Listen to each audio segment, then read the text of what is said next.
May, we're going on tour with a celebrity. Who is it, April? He's a really funny guy. Is it George Santos? No. Is it Elon Musk? No. It's Chris Korman. OMG, it's Harvey Korman's son.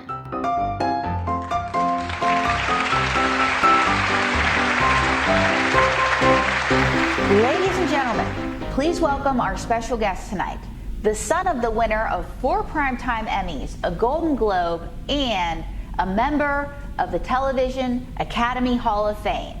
Please welcome Christopher Korman. Well, Chris, everyone remembers your dad from the Carol Burnett show, but he was so much more than Carol Burnett. I think so, April. I think if you look at his credits, you would probably remember him for Blazing Saddles or High Anxiety. Those who don't know that he was the voice of the Great Gazoo on the Flintstones. Oh. A lot of people do not know that because he didn't do that many. But people say, you know, what is something that you remember most about him? That he only did 13 episodes of the Flintstones. It's become a cult character. So my legacy is that he played a Green Martian and a cross-dressing Jew on the Burnett show. People wonder why I'm doing this show, because I need money for therapy, so I can go, you know. Your dad was one of the great straight men in comedy, and he often worked with the hilarious Tim Conway. What was it like growing up with Tim Conway? Well, the rehearsals were PC for the most part, but there was a, very shortly, they did a sketch where they played 2 submarine guys, Japanese guys. And I didn't know this until after this happened. Dad told me that Tim had had a vasectomy that day, and he had to do a thing where he had to join his body with the scope, and the scope went only up so high. Oh, no. And Tim went up with the scope and came down on his partners and friends. And what was worse is that there was puddles of water all over the set. So not only was he hurting, but he was wet. And Dad had to pick him up. And afterwards, Tim said, we're going to have to do this again tonight. My dad said, this is karma, Tim. I mean, I didn't have to bust your, you know what, you did it yourself.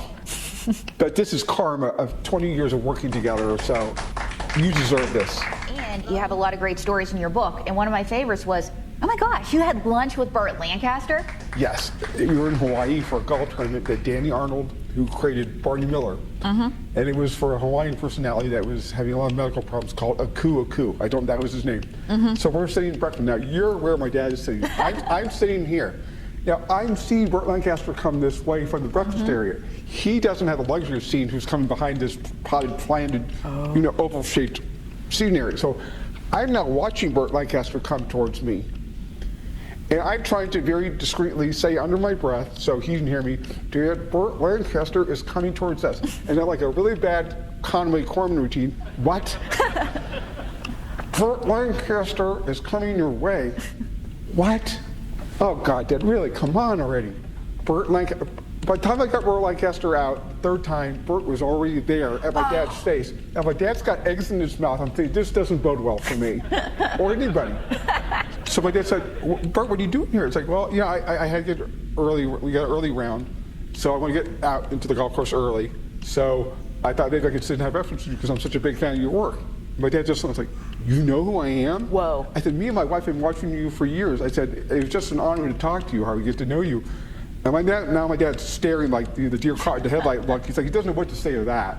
It's like, Burt, I can't believe you know who I am. I mean, it's like, Chris, I mean, Harvey, I mean, it's like, who does not know who you are? I mean, everybody knows who you are, Harvey. And the thing is, my dad always put, you know, in the pecking order of show business, you know this. Yes. It's that legitimacy of acting. Yes. It's movies, TV, soaps, and then everything else. So the idea that this actor from Chicago was on this sketch comedy show, and that someone as beloved as Burt Lancaster would know, I mean, there's a fallacy in this business. We assume what everybody else does in this business can do what everybody else does. Yep. And Burt said, I can never do sketch comedy. My dad's like, everybody can do sketch comedy. And Burt's like, no, it's a skill that most people don't have. And it just flew past my dad's brain that Burt would know who he was. If your dad had one message tonight, what would it be? I think the life credo that I live by was, you only fail in life is when you don't try. You don't know what's possible unless you try. You fall on your, but you got to get back up. You don't have any alternatives in this world. You have to keep on going. And that's a life credo that he instilled in me before he died. OMG, how about that? It's Christopher Korman.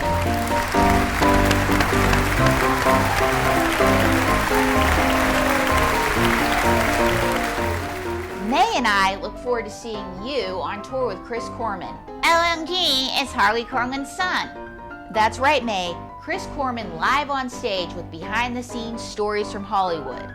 Soak up the tour now. Don't be a dummy.